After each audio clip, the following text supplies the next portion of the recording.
Perhatikan baik-baik, Al-Quran Surah Luqman ayat ke-25 dan Alkitab Kejadian 1 dan Kejadian 2 ayat ke-7. Siapa yang menciptakan langit dan bumi dan manusia? Apakah benar Yesus yang menciptakannya? Perhatikan baik-baik ayat di Al-Quran ini, yaitu di Surah Luqman ayat 25-26. Dan sungguh, jika engkau Muhammad tanyakan kepada mereka, siapa yang menciptakan langit dan bumi? Tentu mereka akan menjawab, Allah. Katakanlah, segala puji bagi Allah, tetapi kebanyakan mereka tidak mengetahui. Nah, sekarang mari kita lihat di Alkitab saudara kita Nasrani. Apakah benar Yesus Tuhan pencipta langit dan bumi? Yaitu di Kejadian pasal 1 ayat 1 dan pasal 2 ayat 7. Allah menciptakan langit dan bumi serta isinya. Pada mulanya Allah menciptakan langit dan bumi. Kemudian di pasal kedua ayat ke-7, ketika itulah Tuhan Allah membentuk manusia itu dari debu tanah dan menghembuskan nafas hidup ke dalam hidungnya. Demikianlah manusia itu menjadi makhluk yang hidup. Jadi jelas ya, Allah pencipta langit.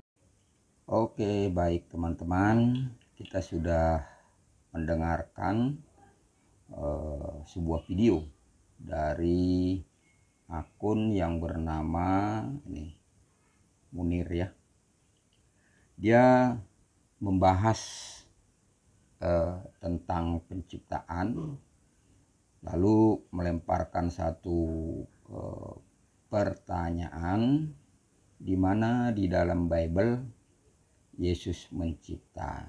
Kemudian dia membuka Qur'annya ini di dalam Al-Quran surat Luqman nomor 25. Kemudian dia membandingkan dengan membuka dua ayat Alkitab. Pertama di dalam Kejadian 1 ayat 1, kemudian Kejadian 2 ayat 1. Nah, sekarang kita mau membuka dulu Al-Qur'annya surat Luqman nomor 25. Tadi ya teman-teman ya. Surat Luqman, saya ada Quran nih. Oke, sekarang kita baca versi Indonesianya. Menjawab karena dia juga memakai versi bahasa Indonesia. Dan sesungguhnya jika kamu tanyakan kepada mereka, kalau tadi di Quran dia ada dalam kurung itu ya, kata Muhammad. Kalau di Quran saya ini tidak ada kata Muhammad, itu ditambahin ya. Nah, ini yang punya saya ini sesuai dengan terjemahan Quran original teksnya. Nah, kalau dia bukan terjemahan asli dari original teks bahasa Arab Al-Quran, maka akan ada tambahan. Seperti tadi dia ada Muhammad ya. Di sini tidak ada. Karena sejak kapan di dalam Quran itu Allah itu ada menyebut nama Muhammad? Tidak ada dalam bahasa aslinya. Oke. Itu yang pertama. Kemudian saya lanjutkan ya. Dan sesungguhnya jika kamu tanyakan kepada mereka, siapakah ini ya yang menciptakan langit dan bumi? Tentu mereka. Nah, ini mereka ini kita nggak tahu siapa ini. Jangan mereka tulis aja seenaknya Muhammad dalam kurung gitu ya. Ini sudah salah satu pembodohan namanya. Harusnya sebagai kitab suci tidak boleh dirubah-rubah ya. Original teksnya bicara apa, terjemahannya juga harus sportif dong, seperti itu. Nah, tentu mereka akan menjawab Allah. Katakanlah segala puji bagi Allah, tetapi kebanyakan mereka tidak mengetahuinya. Ini ayat yang dari Al-Qur'annya yang pertama. Kemudian kita bandingkan tadi di dalam Kejadian ya, penciptaan. Kita masuk sekarang ke dalam penciptaan ya. Ini gampang sekali menjawab itu. Jangan membodoh-bodohin orang Kristen lah ya. Jadi Anda tidak tahu apa-apa tentang kitab suci kami. Jadi di dalam Kejadian pasal yang pertama ayat yang pertama, di situ judul perikop yang diberikan oleh LAI adalah Allah menciptakan langit dan bumi serta isinya. Nah, dia membaca ayat yang pertama, pada mulanya Allah menciptakan langit dan bumi. Ya. Lalu ayat yang kedua, dia tidak baca. Dia hanya membaca ayat ini, pada mulanya Allah menciptakan langit dan bumi, kemudian dia lompat kepada pasal yang kedua ayat yang ke-7. Coba kita buka sekarang. Nah, oke, ini dia ya. Pasal 2 ini ya, teman-teman, ayat yang ke-7. Kita tidak ada pembodohan di sini ya. Ayat yang ke-7. Mana dia? Oke, nih. Sini. Ketika itulah Tuhan Allah membentuk manusia itu dari debu dan tanah dan menghembuskan napas hidup ke dalam hidungnya, demikianlah manusia itu menjadi makhluk yang hidup. Nah, sebelum saya menjawab ini pertanyaan remeh-temeh, ini gampang sekali ya. Saya mau mengklarifikasi dulu kata Tuhan di sini. Ya, kata Tuhan di sini di dalam teks bahasa aslinya, mungkin lain waktu saya akan membuka teks bahasa aslinya supaya kita semua mengerti. Karena di sini TUHAN ini huruf besar semua. Jadi perlu teman-teman ketahui, jikalau Anda membaca Alkitab di dalam Perjanjian Lama ada huruf kapital semua seperti ini, seperti yang di atas ini juga, itu Elohim ya, Elohim. Nah, kalau Elohim itu jamak ya, jamak. Ya. Jadi bukan tunggal, dia ini jamak. Jadi jamak berarti ada lebih dari satu di sini. Jadi yang mencipta di dalam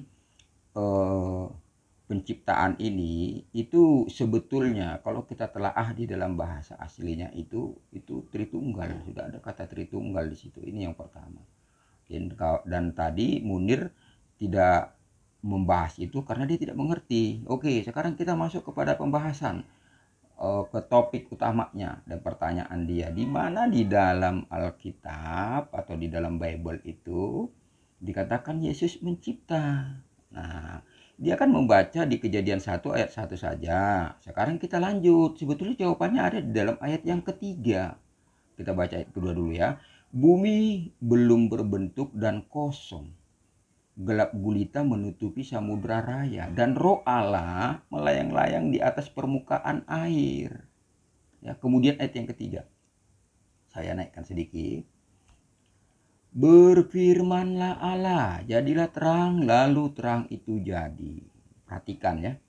Berfirmanlah Allah. Jadi yang mencipta langit dan bumi, yang pertama benar itu Allah. Ya, apakah ayat ini berbohong? Enggak, ini benar sekali. Pada mulanya Allah menciptakan langit dan bumi. Allah yang menciptakan langit dan bumi. Tapi bagaimana cara Allah menciptakan langit dan bumi? Itulah yang tidak dimengerti oleh Munir tadi. Nah, cara mencipta Allah, cara Allah mencipta langit dan bumi yaitu dengan apa? Berfirmanlah Allah, jadilah terang. Jadi Allah mencipta alam dan segala isinya, langit dan bumi itu dengan cara berfirman. Berfirman, berucap, berkata, berbicara, berfirman. Ya, jadi kalau kita lihat dari Kejadian 1 ayat 1 sampai 3 ini sudah ada Tritunggal di sini. Lihat yang pertama ada Allah, Bapa, ini ya. Ini Sang Bapa nih. Karena dikatakan pada mulanya Allah menciptakan langit dan bumi. Kemudian ada Roh Allah di sini atau Roh Kudus. Nih ya, Roh Allah. Itu dua. Yang ketiga, kemudian ada firman di sini. Firman Allah. Siapa firman Allah? Sekarang kita lihat di dalam Yohanes. Yohanes 1 ayat 1. Lihat ya, tuh. Nah, siapa tadi firman itu? Nah, ini dia. Pada mulanya adalah firman, dan firman itu bersama-sama dengan Allah, dan firman itu adalah Allah. Ya. Jadi pada mulanya adalah firman. Firman yang tadi yang mencipta di dalam Kejadian 1 ayat itu, pada mulanya adalah firman. Firman itu bersama-sama dengan Allah. Mengapa dia bersama-sama dengan Allah? Karena dia adalah perkataan atau ucapan Allah. Dengan cara demikianlah dia menciptakan langit dan bumi. Bisa tidak terpisahkan firman dengan Sang Bapa itu sendiri, Sang Allah itu? Tidak bisa. Saya ambil satu contoh.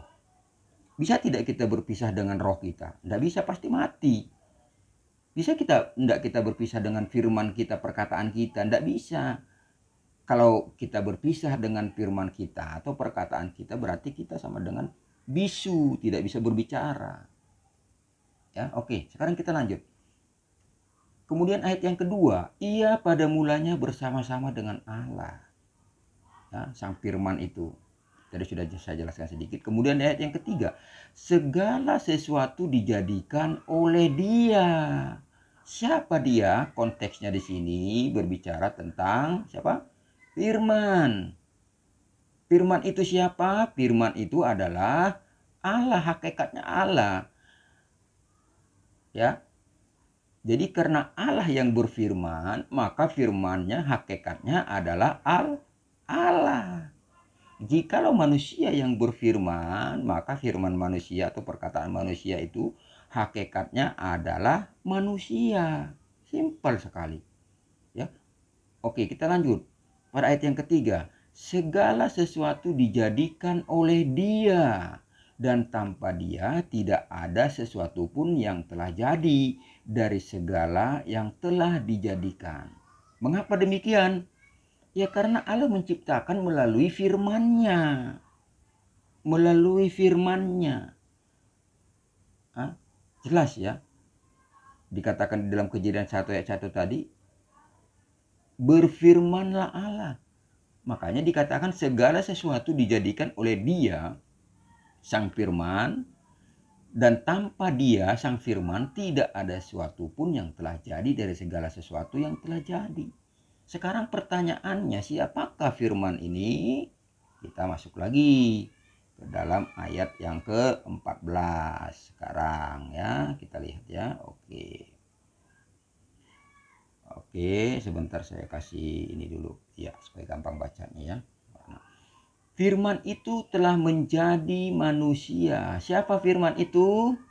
Firman itu adalah Allah yang tadinya bersama-sama dengan Bapa, dan diam di antara kita, dan kita telah melihat kemuliaannya, yaitu kemuliaannya yang diberikan kepadanya sebagai anak tunggal Allah, anak tunggal Bapa, penuh kasih karunia dan kebenaran. Itu jadi jelas sekali, firman itu adalah Allah, lalu firman itu menjadi manusia. Ya, setelah Dia menjadi manusia, Dialah yang kita kenal dengan nama Yesus Kristus. Jelas ya? Jadi jelas sekali. Nah, kalau kita lihat lagi di dalam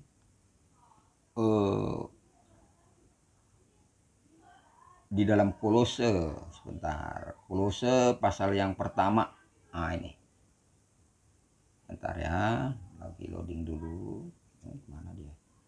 Kolose pasal yang pertama, kita lihat bagian atas ayatnya yang ke berapa tuh? Ayat 16. Perhatikan. Karena di dalam Dialah telah diciptakan segala sesuatu. Siapakah Dialah ini? Yesus Kristus yang ada di sorga dan yang ada di bumi, yang kelihatan dan yang tidak kelihatan, baik singgasana maupun kerajaan, baik pemerintah maupun penguasa. Segala sesuatu diciptakan oleh. Lihat ayat 17 ini sangat penting. Ia ada terlebih dahulu dari segala sesuatu. Ia, ya, firman, ada terlebih dahulu dari segala sesuatu, dan segala sesuatu ada di dalam Dia, sang firman itu. Ya, jadi jelas sekali sang firman. Kalau kita lihat lagi di dalam Ibrani, sebentar, banyak sekali ayatnya ya.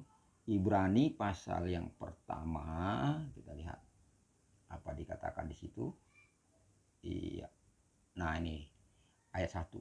Setelah pada zaman dahulu Allah berulang kali dan dalam berbagai cara berbicara kepada nenek moyang kita dengan perantaraan nabi-nabi, maka pada zaman akhir ini ia telah berbicara kepada kita dengan perantaraan anaknya, yang telah ia tetapkan sebagai yang berhak menerima segala yang ada. Oleh dia Allah telah menjadikan, dipertegas lagi, telah menjadikan alam semesta.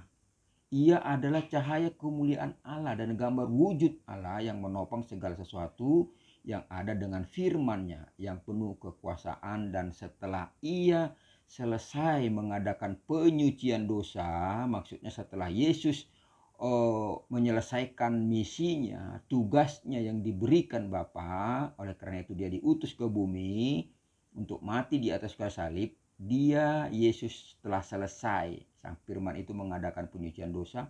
Ia duduk di sebelah kanan yang maha besar, di tempat yang tinggi, jauh lebih tinggi daripada malaikat-malaikat, sama seperti nama yang dikaruniakan kepadanya jauh lebih indah daripada nama mereka. Jadi begitu ya teman-teman, jelas. Karena Munir tidak memahami Alkitab, lalu mencocok logikan, mengutip satu ayat firman Tuhan, mencomot satu ayat firman Tuhan, tetapi tidak meneruskan jawaban dari pertanyaan dia. Sebetulnya Alkitab itu sangat mudah dipahami, ya.